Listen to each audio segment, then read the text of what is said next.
Hi, I'm Kathy Connerly. And I'm Lata Johnson. We're here today at LSU Ag Center's Botanic Garden at Burton and the Baton Rouge Orchid Society Orchid Conservatory. And today we're looking at some of the different types of pots and media that we commonly plant our orchids in. You know, orchids are epiphytic plants, most of them. They do have some terrestrials, but the epiphytic plants need something a little bit different than our normal terrestrial plants. So what we try to do as orchid growers is to try to mimic the natural environment that the orchid was growing in. And given that they are produced in greenhouses and we can only do so much with mimicking their environment, but we try to at least mimic the root environment that they were first produced in. So Lata here is transplanting or repotting one of the new orchids that we got here at the conservatory, and she'll be talking about how she does it and why she does it. I'm trying to repot this orchid to another pot where it will grow in a trimix type of growth that most people do in growing orchids. Orchids are epiphytic plants, and they use different types of pots to grow in. We try to mimic their native environment. So these are some of the common pots that you'll see orchid growers using. First off, we have the clay pot here. Notice how they have the slots here. These are specifically designed for orchids to allow more air to penetrate into the roots. Also, the clay pots will hold water a little bit longer, but it also dries out faster than a regular pot. This is just a green 6-inch azalea type pots. The azalea pots are kind of shorter and squatter versus the standard 6-inch pots, which would be much taller. I use and most people that I know use the azalea type pots because it gives it a little bit more stability when you have orchids that tend to be a little top heavy. And then we have netted pots like this. This is something that a lot of us in Baton Rouge are starting to use, especially those of us who also put orchids outside for the summertime. And notice that everything is open, wide open. So this pot will not hold very much water at all. It dries out very quickly. The medium will dry out very quickly. There are many different types of orchids that will grow on some sort of mount. Now for the mixes, most of us here in the Baton Rouge Orchid Society use what we want to call a tri-mix. The tri-mix is made up primarily of 3 ingredients, that's why they call it tri. Either a perlite, a large perlite type grain like this, to give you some inorganic material. The inorganic material doesn't hold water, but it allows water to flow through and create air pockets, which are good for the roots. And then there are organic materials. We use different types of organic materials if we can get the Archaeata, thank you. If we can get the Archaeata, that's the best type to use. And also you can sometimes find the fir bark, and fir bark will decay at a much slower rate. So here, depending on how you water and how many orchids you have, the type of media will determine the amount of transplanting or repotting you'll have to do. Because the more organic matter you have, the more it's going to break down and produce acid. So we have 2 types. We have the inorganic, we have the organic, and the third type is the charcoal. Let's see, here's a piece of charcoal here. The charcoal just allows for the kind of, it holds little water. The charcoal just allows for the kind of, it holds little water, it holds some, but little water. And it also allows for the purification of water coming off of the roots. So this is what we call the standard tri-mix that most of our members use. Here at the Orchid Conservatory, Lata? The way I do it, I put something inorganic at the bottom. Styrofoam's cheap to buy and they don't deteriorate. I put them in the bottom of the pot, about 1/3 of the pot. Then I add the tri-mix a small layer of the trimix, and then I will clean up if there is any dead roots. I usually like to clean it up and make it where all the live roots are ready to go in this pot.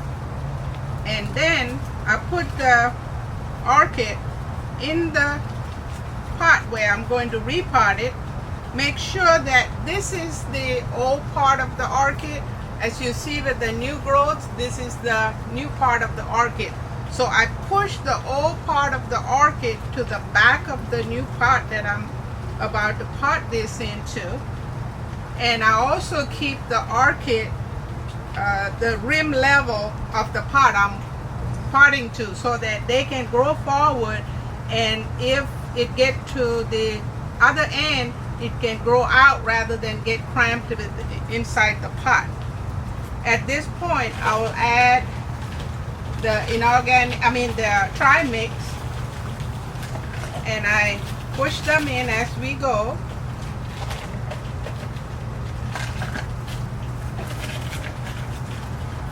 And fill this pot up and add the tag to it, and I complete the process. Okay, so while she finishes up, we're going to show you a couple of things that will help to support your orchid after you pot it.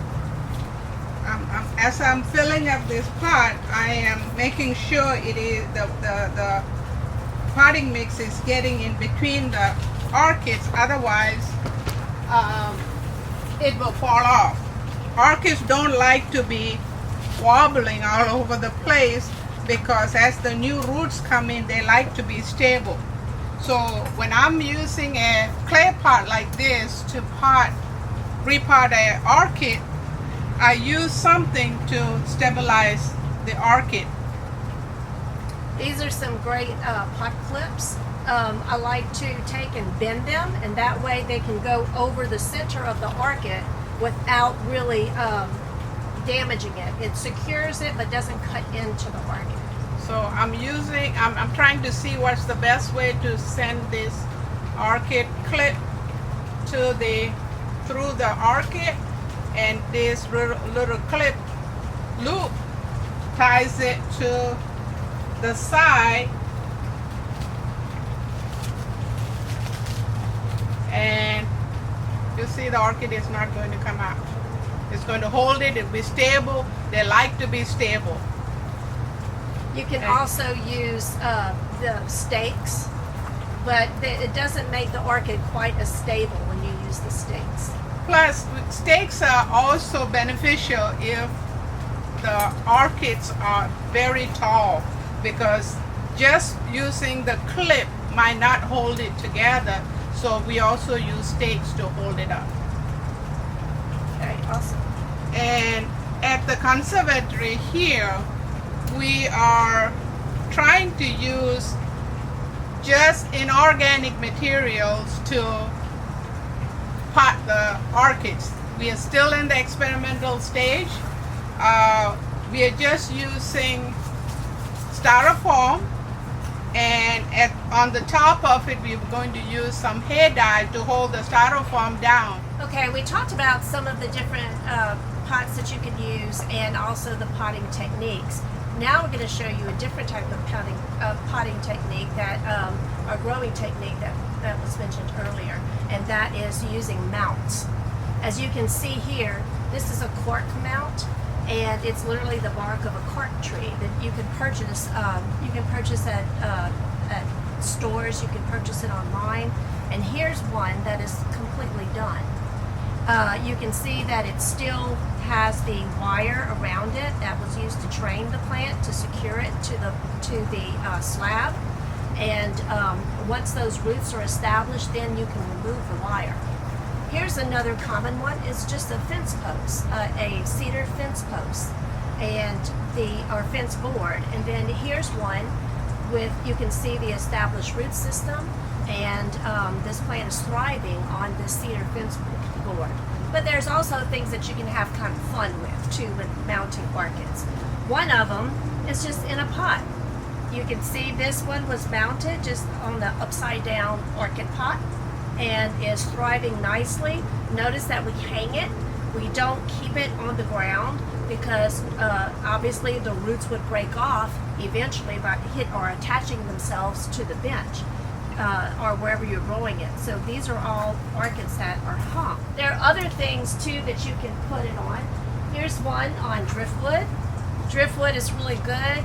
Freshwater driftwood is better than saltwater. You can use saltwater driftwood, but you have to really soak it and change the water very frequently to get all the salt out, or the salt will dry out and kill the roots.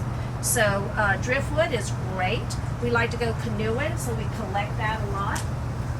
Another is fruitwood. This is a miniature dendrobium that I've had for about 7 years. One of the first orchids actually that I bought, and it's mounted on fig wood. That's just our fig from the backyard, and it's mounted on fig wood. So there, you can use most of the hardwood type of fruits. Just keep away from any kind of citrus and keep away from walnut.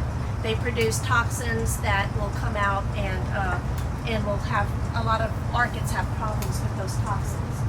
Another good one is osmunda fiber. Osmunda fiber is the fiber from a different type of tree. I'm not exactly really sure what that tree is, but you can find this sometimes at your local garden centers.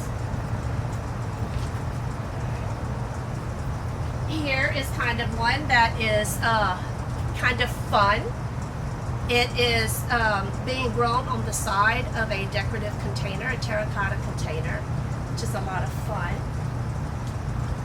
But there are also some don't do's. Here in Louisiana and in the southeast, our summers get pretty hot. You know, we can get temperatures up to 100 and even above in the southern plains.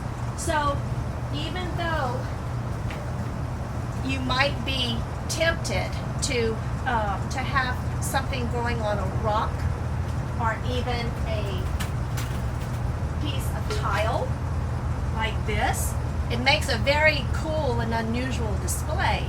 But when our summers heat up and you have your orchids in 50% shade, these terracotta or these tiles and these stones and things like that can get very hot and burn the roots. So you've got to protect your roots if you're going to use any kind of medium like that.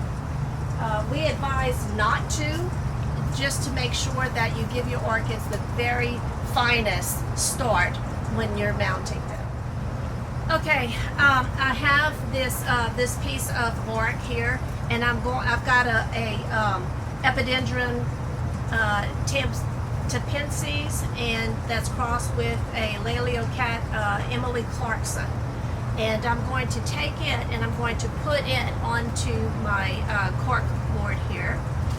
It already came in a netted pot, so I know for sure that this plant would like to be mounted. It has a good bit of organic matter around it, so I just very kind of quickly take it apart. I did soak this beforehand. You might want to soak your plant for about 20 minutes to try to get it the roots as saturated as possible, and it helps with loosening some of the organic material that's around it. If you get a little bit still left on it, I will leave it on there before I tear up the roots to try to get it off. So you can think about that too. Really look at the roots that are in the middle. If they are any way soft, go ahead and pull them out, cut them out. If they pull out easily, I just pull them out. This little plant looks like it's going to be a kind of a bunching type. It has a lot of the pseudobulbs down here at the end. Looks like actual little bulbs. So we are going to plant it with the growing points coming out of the slab. See, there's two new growths right here. So we're going to put the older growths towards the back and the new growths towards the front. Okay? and I'm going to put it right here. That will allow for growth around the cork. The roots can hang down and give plenty of room for the top growth to mature. So people in varying parts of the country do mounts different ways. In some areas where there's not a lot of rainfall, they actually put sphagnum moss or some sort of substrate down on the board to give it a little bit more humidity. I don't do that. I just put mine directly onto the board, and then what I do is, to begin with, is I take a little bit of sphagnum moss. This is a long stranded sphagnum moss, and it's been soaking now about 20-30 minutes. And I take a little bit of this sphagnum moss, and I just gently, you can see how much water comes off of the sphagnum moss. Sphagnum moss is great because it has an antifungal property, and it also holds up to 10 times its weight in water. So to begin with, we know that we're going to shock the roots by taking them out and by removing the organic matter from around the roots. So the sphagnum moss will act as a buffer between the medium, which we want to have it attached to, the bark, and the outside environment. And then there's different ways that you can attach it. You can use the long zip ties like this if you have a smaller type of mount. You can use a very pliable wire like this. You can use just the garden ties like you would get at your local hardware store or garden center. I like to use fishing line. So I take my fishing line, and it's only because the fishing line is strong, it's easy to cut off, and it doesn't really show. I don't like it to show. I like it to look natural even whenever I'm first starting it up. So I take a bunch of fishing line out, and I just start wrapping it around my mount to secure it. You have to be careful. You really don't want to catch the roots and pull too tightly, but yet you want it to be secure. So it's kind of a fine line between getting it too tight and securing it. So we just kind of wind it around. You can even wind it through. At the end, once all the roots are attached, then you can take it off, and it will be securely fastened to the bark. And here in the back, you don't have to put a whole lot of wraps around it. You can if you want to, but I let the sphagnum moss fall off, or I take it off as the roots are established. Once the roots are established, you really don't want to have the sphagnum moss on, because it does hold, like I said, 10 times its weight in water. And here in Louisiana, if you put your plants outside, of course, then they're going to rot. We don't want our roots to rot. So I eventually take all of the sphagnum moss out, and I'll either stuff in a little bit of the cocoa fiber, which is here. This is just cocoa fiber you can find at your neighbor hardware store again, or a garden center. And you could take this cocoa fiber and put on like this, and cover it. That gives it a little bit added protection. Or you can use the cocoa fiber instead of the sphagnum moss. Once the mount is established, like this one, I did this one this summer, and all you have to do is remove. I've started already to cut the fishing line. Just remove your fishing line. It comes off very easily, and it just removes very easily. You just pull it out, and I wrap some Spanish moss around the roots. I find that I have mine hanging outside in a covered area or in trees, and they can lose a little bit extra water. I'm not really good at watering every day like I should. And so the sphagnum moss helps to, the Spanish moss helps to retain a little bit of water and humidity around the roots whenever I forget to water for a day. These mounts I do have on my in an older greenhouse. Really just turned into a shade structure for the summertime, and then I learned how to put in a misting system, and I have it on a timer, so it comes on a couple of minutes each day to both water and cool off the mounts in the summertime. Mounting orchids is simple. You just need to remember that you need a good board or something that's not going to rot, because it's going to be on here for long term.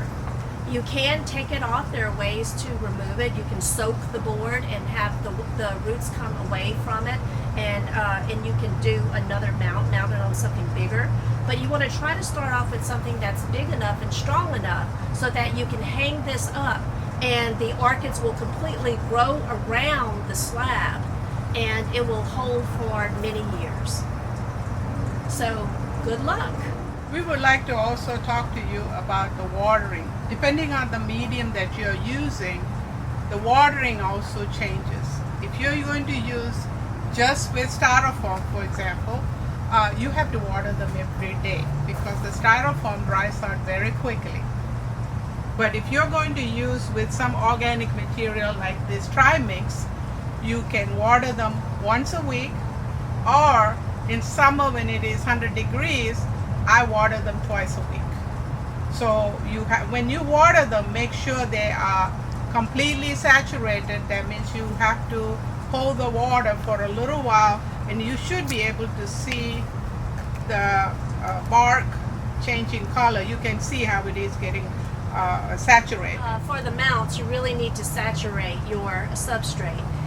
Here in this cork, you would take and a good way to do it is just to dip it down in a bucket of water. The only thing is you need to make sure that you change water after each type of, or after each mount, so that you don't transfer any kind of diseases or pests. And you would dip it down and just let it soak just for a minute, and then lift it up, and it will thoroughly soak both the plant and the substrate. Another thing that you can do is I collect rainwater, and then I use a hand pump like this and really saturate down whenever my mounts, every time that I water, to give it a little bit extra nutrients. So not only will you provide water to the roots, but by saturating your substrate, you provide humidity to your mounts, which will help them to root better and to grow better. Thank you. Okay, thank you for being with us.